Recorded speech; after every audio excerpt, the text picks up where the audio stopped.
It's the Daily Dog. Hey y'all, what's going on? Thanks for being with me for another edition of the Daily Doug. I am happy that you're with us again today. So, it was a couple weeks ago, actually 2 weeks ago today, that I did my first ever video reacting to a song by guitarist Yngwie Malmsteen.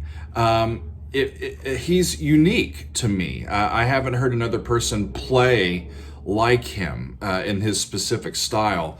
And the first song that we did was supposed to be his Icarus Suite Opus 4, and we got the wrong piece somehow. So we did a follow-up to that the next Thursday. So I thought, hey, it's Thursday again, and so many people on the channel have responded positively to these videos featuring Malmsteen and have requested a lot for more of his music. So the two most requested pieces that I've received is to do Black Star and Far Beyond the Sun. So we're going to do Black Star today, and then next time we'll do Far Beyond the Sun. I don't have it specifically on the schedule yet, but it'll be soon. This song is off the same album as the Icarus Suite Opus 4. It's off of Rising Force, which was released in 1984. And when I asked some of the fans, should I do a live version or the studio version, they said, go for the studio version. It's kind of the quintessential version of the song. So that's what we're going to do. This is going to be Yngwie J. Malmsteen. Off of the Rising Force album, playing Black Star. Black Star. This is the very first track off of his very first studio album. So we'll see what it's all about. Y'all ready? Okay, here we go.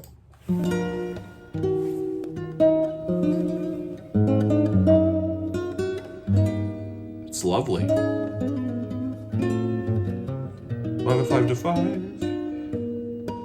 in E flat. Ooh, one of those harmonics changed it from major to minor. Lovely.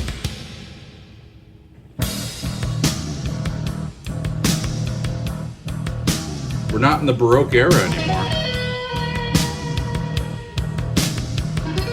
He has such an interesting tone.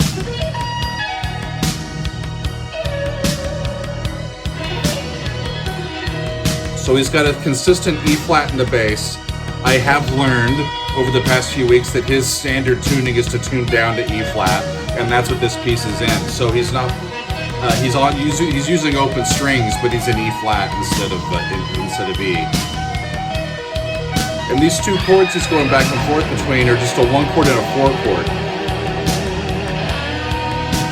With the E flat pedal in the bass, and the chords just change over the top of it using that pedal E flat.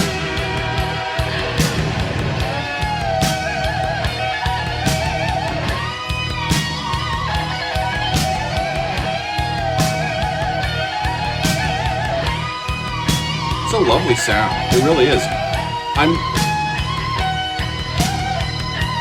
That's cool. I'm consistently impressed by guitar players that can play these parallel thirds or these double passages with great technical ability. Over the dominant, E flat, back to 1. Here's a minor 4 chord.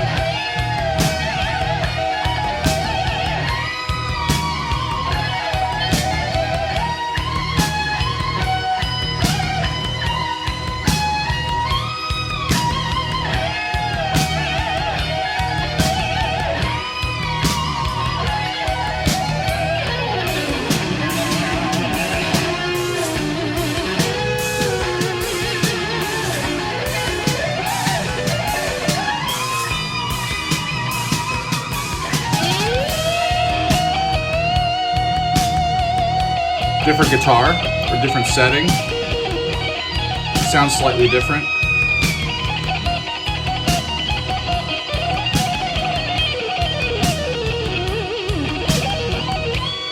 Like I said, his sound is extremely unique to my ears.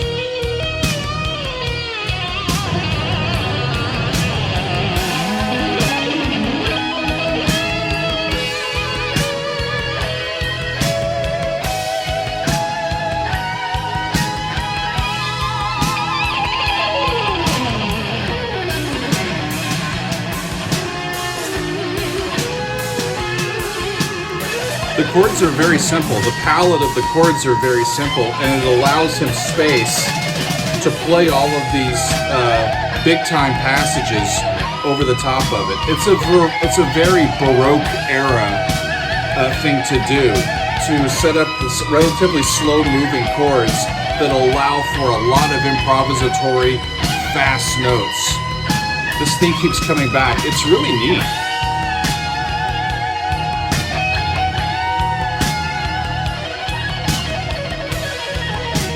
I wish that beginning part with the acoustic would come back for something different, or a contrasting section here in the middle. This all sounds pretty consistent, sort of almost like an overture to the rest of the album. It feels like it's just pointing to something that's going to come next. And I think Far Beyond the Sun is the next track. So it may just be a large setup for the big song to come.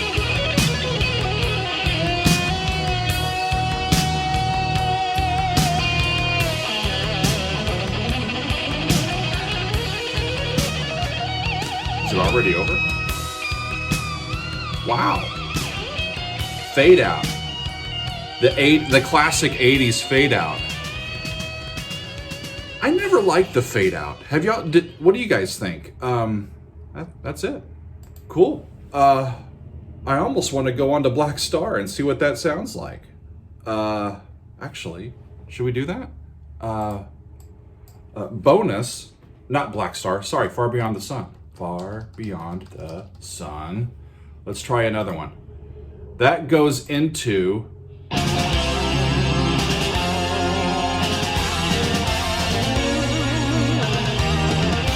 Yeah.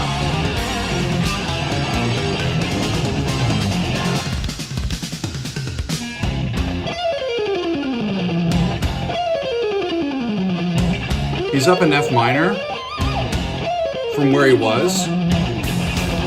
So a step higher. So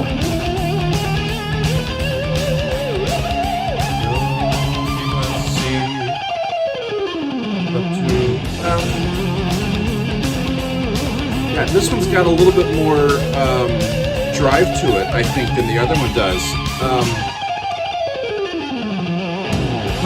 And now I'm wondering if I should just stick with this one for the whole time. How long is this song? That's 5 minutes. Oh, we're already almost a minute in. Bonus. That's a double Malmsteen Thursday.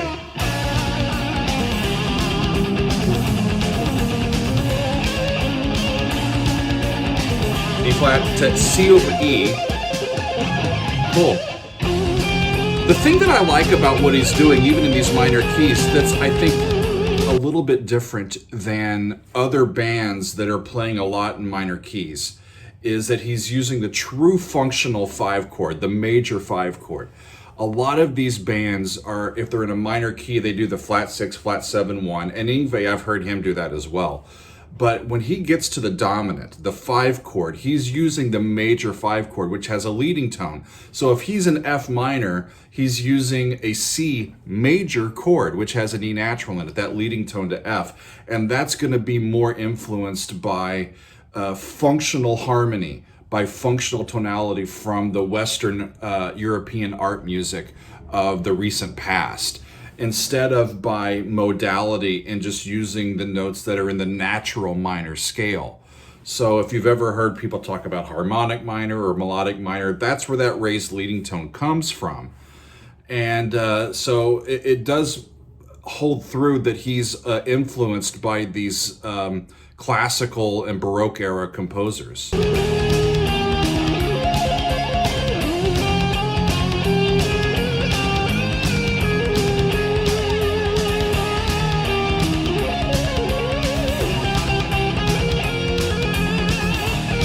Oh, cool.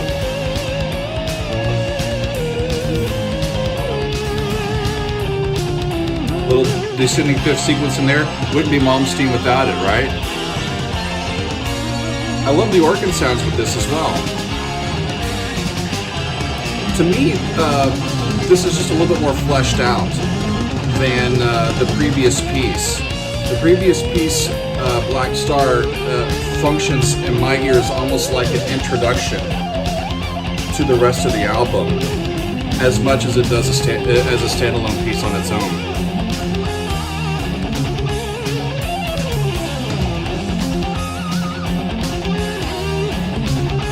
Man, it sounds like the 80s though, doesn't it?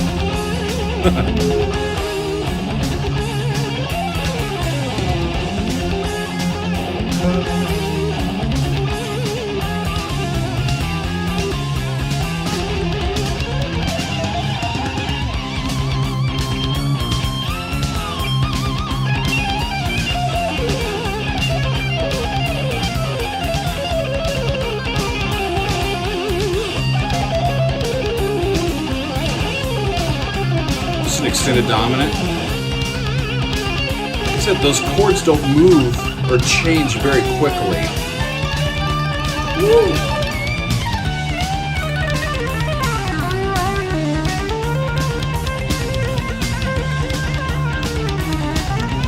Is that a weird guitar or sound, or is that like a keyboard?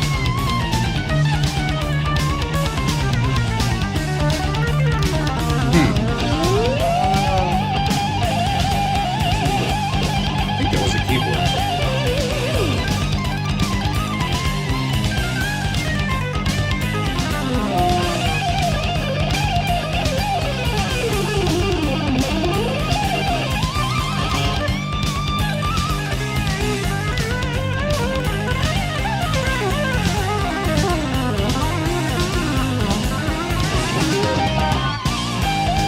I have to admit, I have a lot of respect for what he's doing.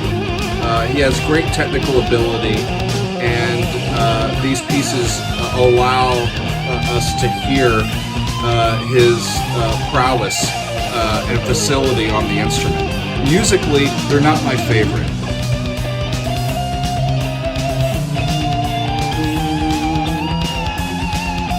We've heard that before.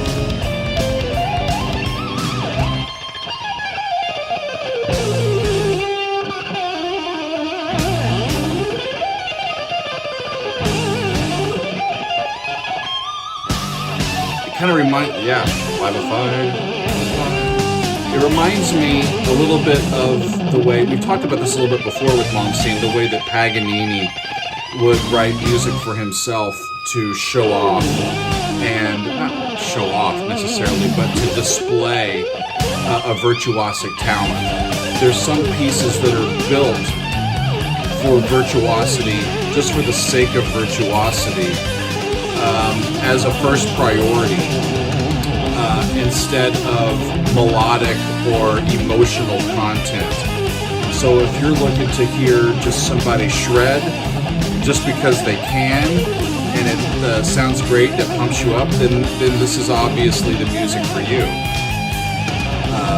If I'm listening to this to hear really great, tasteful melodic guitar playing, I'm sorry, but I'm not going to pick it. Or I might pick something else first. Full disclosure, the Ian's Major with the full organ. Cool.